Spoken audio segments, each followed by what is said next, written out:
आह, ये गर्मी इतनी ज़्यादा हो चुकी है, इतनी ज़्यादा हो चुकी है कि कूलर पंखा तो छोड़ो, एसी भी फेल हो रहा है। घर से बाहर जब इंसान निकल रहा है तो ऐसा लग रहा है कि यार आइसक्रीम खाते खाते खुद आइसक्रीम की तरह ना पिघल जाए।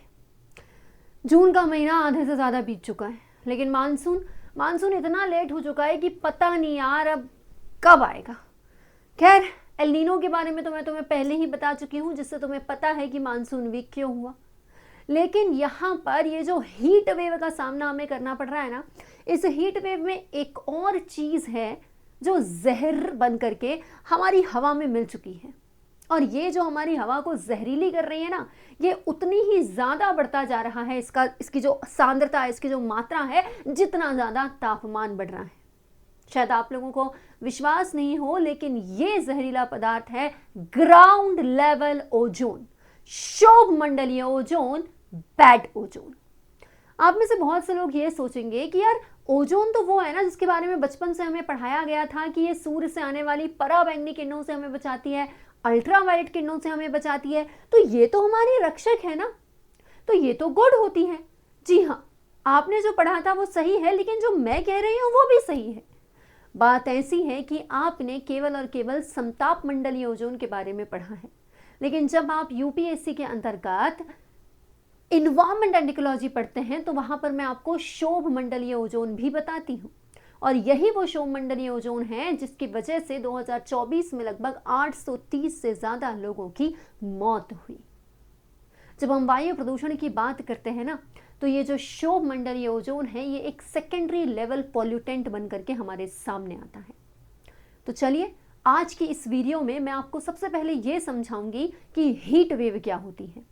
हीट वेव को समझाने के पश्चात मैं आपको प्राइमरी और सेकेंडरी लेवल पॉल्यूटेंट समझाऊंगी, और इसी में आप मेरे साथ जानेंगे द्वितीयक पॉल्यूटेंट यानी कि द्वितीयक प्रदूषक के रूप में हमारी शोभ मंडलीय ओजोन के बारे में। और फिर हम यह जानेंगे कि किस तरीके से हीट वेव की वजह से जो शोभ मंडलीय ओजोन है इसकी मात्रा बढ़ती जा रही है, और इसकी मात्रा बढ़ने की वजह से किस तरीके से हमारी जो हवा है यह जहरीली होती जा रही है। शुरुआत करते हैं हीट वेव को जानने से।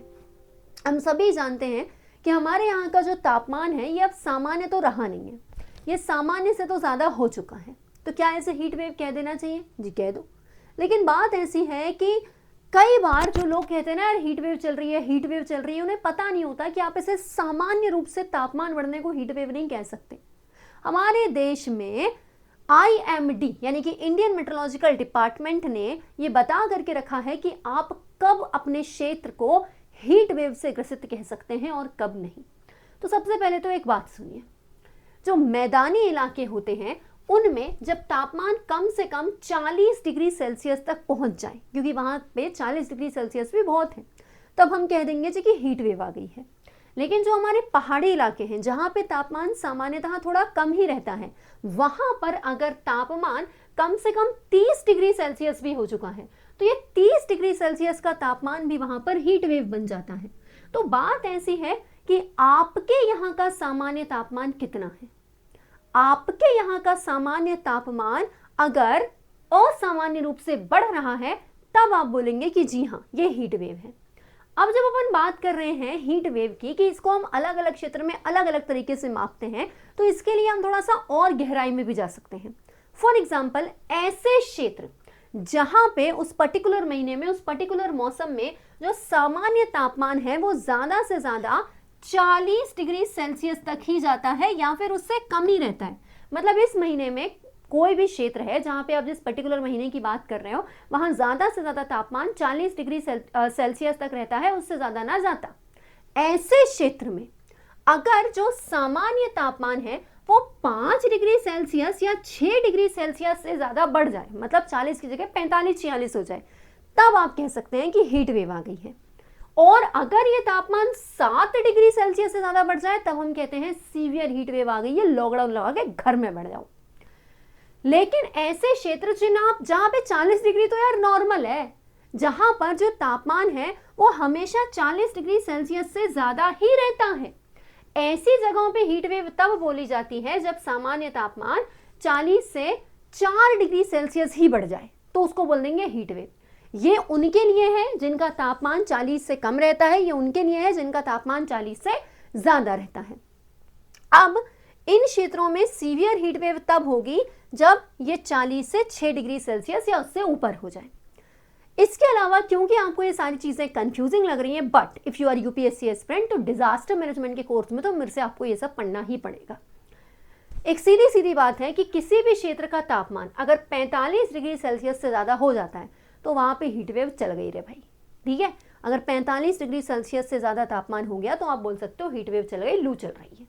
तो मैडम ये बताती नहीं, सीधे ये बता देती है एमसीक्यूज में ये पूछ लेते तो आप समझ गए हैं कि जब तापमान 45 डिग्री को पार कर जाए, जो कि आपके मेरे शहर में पार कर चुका था इस गर्मी में, अभी भी कई जगह पार कर रहा है, आपके यहाँ का तापमान कितना है मुझे ज़रूर बताइएगा कमेंट बॉक्स में। तो हम कह देते हैं जी कि हीट वेव चल रही है। सो ये जो हीट वेव है इससे क्या हो रहा है, बहुत ज़्यादा गर्मी हो रही है। अब गर्मी से हमको एक बात मालूम है कि यार गर्मी से हमको चक्कर आ रहे हैं, हमारे शरीर में पानी की कमी हो रही है, वो सब तो ठीक है, लेकिन इस गर्मी की वजह से एक अलग ही तरीके का प्रदूषण बढ़ रहा है। हम जब वायु प्रदूषण की बात करते हैं तो पार्टिकुलेट मैटर, PM 2.5, PM5, इन सबको बड़ी तवज्जो देते हैं और हम कहते हैं कि गर्मी में जो PM है ना वो थोड़ा सा कम हो गया है, लेकिन प्रभु उससे भी ज्यादा एक ऐसा अदृश्य जहरीला पदार्थ हमारी हवा में फैल गया है जो सैकड़ों मौतों का कारण बन सकता है, और वो है एक द्वितीयक प्रदूषक। अभी द्वितीयक प्रदूषक क्या होता है? प्रदूषक या पॉल्यूटेंट उनको बोलते हैं जिनकी वजह से प्रदूषण हो रहा है। तो प्राथमिक प्रदूषक मतलब कि जो प्रत्यक्ष रूप से मनुष्य के द्वारा या किसी भी प्रत्यक्ष स्रोत से निकले हैं। फॉर एग्जाम्पल आपने देखा भैया, आप गाड़ी चला रहे हो, आप कार चला रहे हो, आपकी गाड़ी से, आपकी कार से कार्बन डाइऑक्साइड रिलीज हो रही है, कार्बन मोनोऑक्साइड रिलीज हो रही है, नाइट्रोजन के ऑक्साइड्स रिलीज हो रहे हैं। तो ये सब क्या है? ये सब होंगे प्रभु आपके प्राइमरी पॉल्यूटेंट, प्राथमिक प्रदूषक। अगर हम आपसे पूछेंगे carbon dioxide, carbon monoxide, sulphur dioxide, ये सब प्रत्यक्ष रूप से मानव निर्मित मतलब मानव की क्रियाओं की वजह से बड़ी हैं? जी हाँ। हालांकि इसमें भी हम मात्रात्मक और गुणात्मक देखते हैं। मात्रात्मक मतलब ऐसा नहीं है ना कि कार्बन डाइऑक्साइड कोई ऐसी गैस हो जो इंसान ने बनाई है, नहीं, वो तो इंसानों के जन्म के पहले से थी, लेकिन इंसान ने उसकी मात्रा बढ़ा दी है। देखो कार्बन डाइऑक्साइड तो जीवनदायी गैस है, आपको मैं हमेशा क्लाइमेटोलॉजी में पढ़ाती हूँ, अगर कार्बन डाइऑक्साइड ना होती तो हमारी पृथ्वी पे हर जगह बर्फ ही बर्फ होती। सो कार्बन डाइऑक्साइड की मात्रा बढ़ रही है, इसलिए वो प्रदूषक बनी है। तो ऐसे प्रदूषक जो प्रत्यक्ष रूप से फैल रहे हैं वो प्राथमिक प्रदूषक हुए।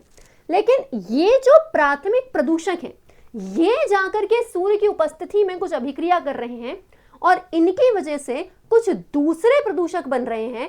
उन्हें क्या कहते हैं? सेकेंडरी लेवल पॉल्यूटेंट, उन्हें कहते हैं द्वितीयक प्रदूषक। जैसे कि हमारी शोभ मंडलीय ओजोन। यहां पे आप देख सकते हैं कि जब हम लोग AQI निकालते हैं, AQI जो कि एक तरीके का तापमान नहीं है, एक तरीके से हमारी वायु गुणवत्ता का एक मापक है, उसमें भी चाहे हम अंतर्राष्ट्रीय स्तर की बात करें या राष्ट्रीय स्तर की बात करें, ये जो शोभ मंडलीय ओजोन है इसको देखा जाता है कि इसका स्तर कितना है। ये जो शोभ मंडलीय ओजोन है ये लगभग जितनी होनी चाहिए उससे दुगनी पहुंच रही है हमारे वायुमंडल में, ठीक है। शोभ मंडलीय ओजोन के साथ जो हमारे पैंस हैं वो भी हमारे सेकेंडरी पॉल्यूटेंट ही होते हैं। अब ये जो हमारी शोभ मंडलीय ओजोन है, आप ये समझ गए कि एक सेकेंडरी लेवल पॉल्यूटेंट है, लेकिन ये कैसे जन्म लेती है? तो देखो, ओजोन क्या होती है? हम बचपन से पढ़ते आ रहे हैं कि ओजोन ऑक्सीजन के 3 परमाणुओं से मिलकर बनती है। कैसे? हमारा ये जो सूर्य है इससे जितनी भी तरंगें आती हैं, जिसको हम सौर विकिरण, इंसोलेशन कहते हैं, वो लघु तरंग दैर्घ्य वाली होती हैं। लेकिन सूर्य से आने वाली कुछ तरंगें अति लघु तरंग दैर्घ्य वाली होती हैं, जिनको हम अल्ट्रावायलेट वेव या पराबैंगनी किरणें कहते हैं। ये तरंगें इतनी अति लघु तरंग दैर्घ्य की होती हैं, वेरी शॉर्ट वेवलेंथ वाली होती हैं कि ये मनुष्य के DNA तक को नुकसान पहुंचा सकती हैं। सो ऐसी स्थिति में ये जो हमारी पराबैंगनी किरणें हैं, अब ये भी कई उप प्रकार की होती हैं।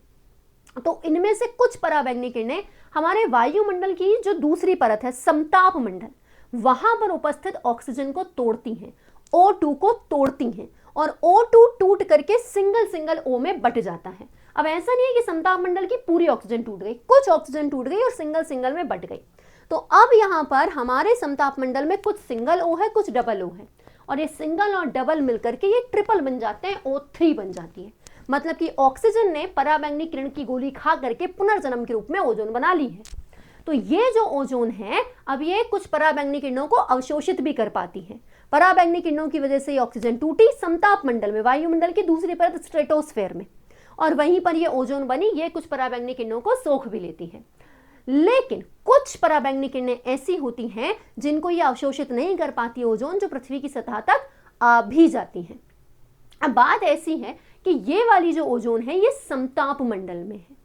जैसे आपका जो बॉडीगार्ड है वो आपसे इतना दूर खड़ा हुआ है, लेकिन वो ही बॉडीगार्ड अगर आपका गला दबाने आ जाए तो, मतलब आपको पता है कि यार उसमें इतनी शक्ति तो है कि वो किसी को भी मार सकता है, लेकिन आप सोच रहे थे कि वो आपकी तो रक्षा करेगा, लेकिन वो आपकी रक्षा करने के बजाय आपकी हत्या करने आ जाए तो बस यही है। देखो, ये जो ओजोन है ये वास्तव में एक ऐसी गैस है जिसको अगर आप ऐसे इनहेल करोगे, आपके शरीर को ये लगेगी तो आपके शरीर को नुकसान पहुंचाएगी। लेकिन समताप मंडल में हम कहाँ रहते हैं जी? हम तो क्षोभ मंडल में रहते हैं, हम तो पृथ्वी की सतह पर पहुंचते हैं। जो हवाई जहाज उड़ते हैं उनकी भी खिड़कियां तो बंद रहती हैं, है ना, वैसे मुंह निकाल के थोड़ी देख रहे होते हैं अपने फ्लाइट्स में। अब बात ऐसी है कि ये जो ओजोन है जो समताप मंडल में बनती है, यही है good ozone. Stratospheric ozone is a good ozone. समताप मंडलीय ओजोन गुड ओजोन है जो हमको पराबैंगनी किरणों से बचा रही है, ठीक। लेकिन अब ये ओजोन असल में है क्या? तो आपने जाना ozone is nothing but O3, oxygen के 3 परमाणुओं से मिलकर के ये ओजोन बनती है। तो क्या होता है ना, हमारी पृथ्वी की सतह पर नाइट्रोजन के ऑक्साइड्स, जैसे अपन NOx लिख रहे हैं तो इसका मतलब है ये NO भी हो सकता है, NO मतलब NO1, ये NO2 भी हो सकता है। तो ये नाइट्रोजन के ऑक्साइड्स जब वॉलेटाइल ऑर्गेनिक कंपाउंड्स के साथ मिलते हैं तो सूर्य की उपस्थिति में इन दोनों के बीच एक अभिक्रिया होती है, एक इंटरेक्शन होता है और उससे बन जाती है ओजोन। अब ये वॉलेटाइल ऑर्गेनिक कंपाउंड क्या होते हैं? वाष्पशील कार्बनिक यौगिक कुछ ऐसे तत्व होते हैं जो कमरे के तापमान पर ही वाष्प में परिवर्तित हो सकते हैं। ये जब नाइट्रोजन के ऑक्साइड्स के साथ मिलते हैं सूर्य की उपस्थिति में तो क्या करते हैं जी? क्षोभ मंडलीय ओजोन बना लेते हैं। कौन कौन मिल गए? नाइट्रोजन के ऑक्साइड्स प्लस VOC। तो ये जो NOx और VOC मिले हैं जिससे ओजोन बनी है, ये ओजोन किधर बन गई? ये बन गई यहाँ अपने क्षोभ मंडल में जहां मैं और तुम रह रहे हैं। अब जितना ज्यादा सूर्य की रोशनी इनको मिलेगी, जितना ज्यादा तापमान होगा, उतना ज्यादा यहाँ पे नाइट्रोजन के ऑक्साइड्स VOC के साथ मिलकर के ओजोन का निर्माण कर पाएंगे। तो वर्तमान में हीट वेव चल रही है, इसलिए वर्तमान में ये क्षोभ मंडलीय ओजोन बहुत ज्यादा बन रही है और मनुष्य के स्वास्थ्य को नुकसान पहुंचा रही है। तो क्या बात समझ में आई तुम्हें? सबसे पहले तुमने हीट वेव को समझा, उसके बाद तुमने द्वितीयक प्रदूषक को समझा, उसके बाद तुमने देखा कि ओजोन कैसे बनती है, और फिर तुमने देखा कि क्षोभ मंडलीय ओजोन नाइट्रोजन के ऑक्साइड्स और वॉलेटाइल ऑर्गेनिक कंपाउंड से मिलकर के बनती है और सूर्य की उपस्थिति में ही इसका निर्माण होता है और यह मनुष्य के स्वास्थ्य के लिए हानिकारक है।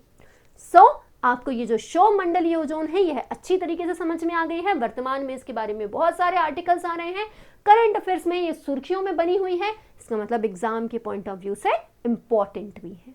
हाँ, एग्जाम से याद आया कि अगर आप अपने एग्जाम के लिए ये जो टॉपिक्स हैं इनको बहुत गहराई में समझना चाहते हैं, देखो अभी तो मैंने आपको सामान्य रूप से ऊपर से बता दिया, वरना मुझे सिर्फ ozone, Vienna convention, Montreal protocol, Kigali संशोधन, ये सब पढ़ाने में 2.5-3 घंटे लगते हैं।